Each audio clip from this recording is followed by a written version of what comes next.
जय धरती माता। मैं संत मुकनाराम, धरती माता ज्ञान मंदिर, समदड़ी रोड, बालोतरा, जिला बालोतरा, राजस्थान।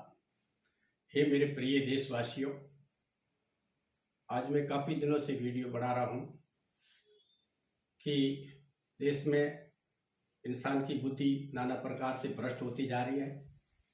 आज मैं वीडियो जो बना रहा हूँ वो किसानों के लिए बना रहा हूँ, किसानों के लिए, काश्तकारों के लिए, खेडूतों के लिए, जैसे गुजरात में खेडूत कहते हैं।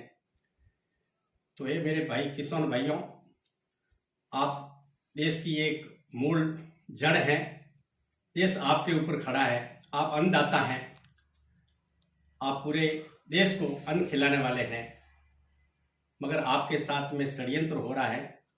इसके पीछे क्या कारण है उसकी जानकारी शायद लोगों को नहीं होगी। जैसे अभी पंजाब में बरसात हुई, जिससे पंजाब का भारी नुकसान हुआ है, वो पूरे देश ने और विदेशों ने भी देखा है, दुनिया ने देखा है कि पंजाब में भारी नुकसान हुआ है।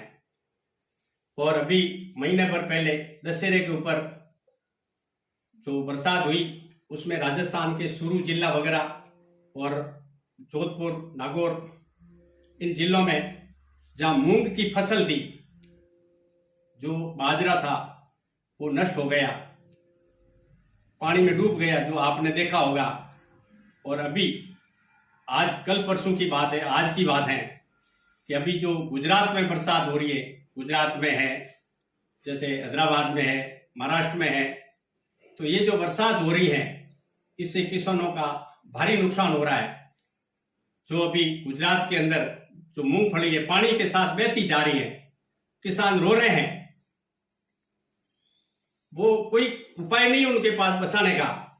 तो भला ये सोचिएगा, हे किसानों, हे काश्तकारों, हे खेडूतों, आप मेरी बात पर गौर कीजिएगा।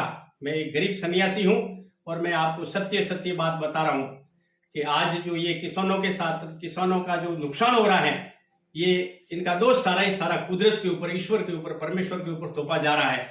ये परमपिता परमेश्वर नहीं करते, कुदरत से नहीं है, ये कोई साजिश है, ये कोई सोची समझी साजिश है। जो षड्यंत्रकारी लोग हैं, जैसे उनको पहले राक्षस कहते थे, ऐसी प्रवृत्ति के लोग हैं जो आपके साथ में ये षड्यंत्र कर रहे हैं। जैसे पकी हुई फसल के ऊपर बरसात हुई है और पकी हुई फसल जो आपने 4 महीना मेहनत की है वो पानी के साथ बह गई। ऐसा परमपिता परमेश्वर नहीं कर सकता। ये कुदरती प्रकोप नहीं है, ये प्राकृतिक आपदा नहीं है, ये एक मानव विरोधी, अमानवीय लोगों द्वारा एक हमारे साथ में षड्यंत्र है, जिनको आप कुछ भी कह सकते हो। ये जो आपके गुजरात के अंदर कई ऐसे कहानियां हैं, कई ऐसी ऐतिहासिक बातें हैं कि पहले बरसात को बांध लिया था। एक राजा एमल का किस्सा है जिसकी कोई फिल्म बनी हुई थी, तो ये आपने गुजरात के लोगों ने देखी होगी। तो अभी जो गुजरात में बरसात हुई है, पंजाब में बरसात हुई है, राजस्थान में बरसात हुई है, महाराष्ट्र में जो पकी हुई फसलें बर्बाद हो रही हैं, ये परमपिता परमेश्वर नहीं कर रहा है, ये उन लोगों की साजिश है जिनके गोडाउनों में अनाज भरा पड़ा है, उनको महंगे भाव से बेचना है, इसलिए वो कर रहे हैं। और ये सारी साजिश काला जादू से होती है। मेरी बात मानो या मत मानो, मैं जो आपको बात बता रहा हूं 100% सत्य बात बता रहा हूं और दावे के साथ कह रहा हूं कि ये तांत्रिक कलाओं द्वारा, ये मैली विद्या द्वारा, काला जादू द्वारा ये षड्यंत्र किया जा रहा है।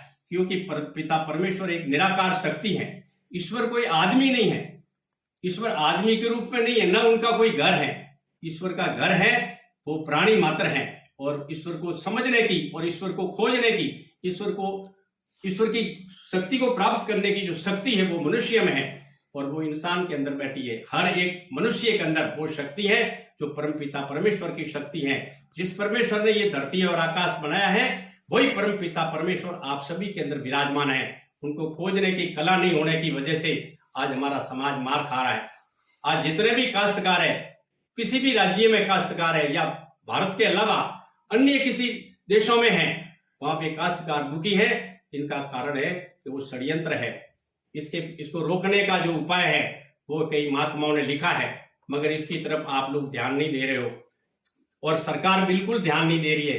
मेरा जहां तक ख्याल है कि सरकार उन लोगों के हाथों बिकी हुई है, इसलिए सरकार उनकी खोज नहीं कर रही है। अगर इनकी खोज की जाए, जैसे पहले कोई जमाना में अकाल पड़ता था या कारण कोई ऐसी घटना घटती थी तो सरकार उनकी जांच कराते थे, और इसकी जांच का उपाय जो है लिखा हुआ है कि इस तरीके से जांच करके इनका उपाय किया जाए, मगर आज कोई उपाय कर नहीं रहा है और आदमी अपने अपने में लगा हुआ है। सरकार अपनी कुर्सी बसाने में लगी हुई है, लखपति अपना करोड़पति बनने में लगा हुआ है, और गरीब वैसे गरीब बेता जा रहा है, गरीब दिन प्रतिदिन गरीब होता जा रहा है, भूखमरी बढ़ रही है।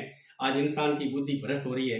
किसी ने भी गौर नहीं किया कि इतनी इंसान की बुद्धि भ्रष्ट क्यों हो रही है, और हमारे साधु संत हैं वो भी इस पर ध्यान नहीं दे रहे हैं। साधु संत भी ऐसो आराम में लग गए हैं, वो भी कोई गौर नहीं कर रहे हैं कि ये काश्तकार है, हमें कितनी बड़ी मुश्किल से अनाज पका के देते हैं। हम जाते हैं तो हमारी ये आदर भाव करते हैं, हमको 5-25 रुपए भेंट दक्षिणा करते हैं, फिर भी उसके बाद में भी है जो काश्तकार दुखी है। तो इसका कारण क्या है? साधु है, साधु जगत के लिए बनता है, साधु का कर्तव्य बनता है कि इस प्रकृति की खोज करके इन धरती की रक्षा करे, दुनिया की रक्षा करे, जनता की रक्षा करे, मगर ऐसा नहीं हो रहा है। ये जो षड्यंत्र हो रहा है, इनको रोकने का उपाय है वो महात्माओं ने लिखा है। आप इनकी पूरी जानकारी करना चाहें तो आप हमसे वर्बली मिलकर इनकी पूरी जानकारी कर सकते हो। हम कोई ऐसी शास्त्रों की जानकारी जो हमारे पास में जो प्रमाणित किताबें हैं, उन किताबों में ऐसा लिखा हुआ है कि ऐसी कलाओं से, ऐसी क्रियाओं से, ऐसी तंत्र मंत्र विद्या से, मंत्रों के द्वारा इस प्रकार प्रकृति के साथ में खिलवाड़ किया जाता है और हुआ है। तो इसलिए मेरे देशवासियों, मैं आज आपको करबंद हाथ जोड़कर निवेदन करता हूं कि आप मेरा ये वीडियो है हर एक काश्तकार तक पहुंचाने की कोशिश करें। काश्तकारों की आंख खुले, काश्तकार जागे और इनकी खोज करें कि वास्तविकता में ये जो बरसात हुई है ये प्रकृति से हुई है, ये कुदरत ने बरसात बरसाई है, या कोई इंसानों ने हमारे साथ में षड्यंत्र किया है।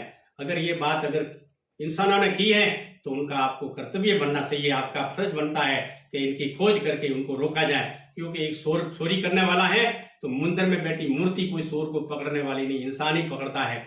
इसलिए आप किसी के भरोसे बैठे हो कि हमारी इसमें सरकार मदद करेगी या कोई हमारी मदद करने आएगा, कोई मदद करने नहीं आएगा।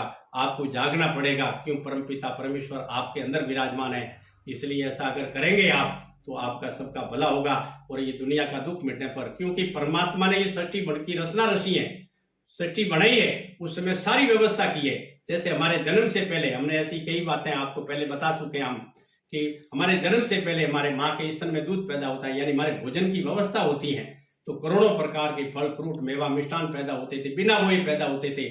आज बुवाई करने के बाद में भी मिलते नहीं है और उनके बाद में पकी हुई फसलों पर ये जो इस प्रकार से ये बर्बाद हो जाते हैं बरसात होकर, तो ये परमात्मा ने नहीं किया। आप परमात्मा को दोष नहीं दें। मैं संत मुकनाराम आपको दावे के साथ कह रहा हूं कि अगर आप खोज करेंगे तो आपका ये दुख मिटेगा, और अगर आप बैठे रहे, ईश्वर के भरोसे बैठे रहे, तो कोई आपकी मदद करने नहीं आएगा। पूरी जानकारी के लिए आप संपर्क करें। जय धरती माता।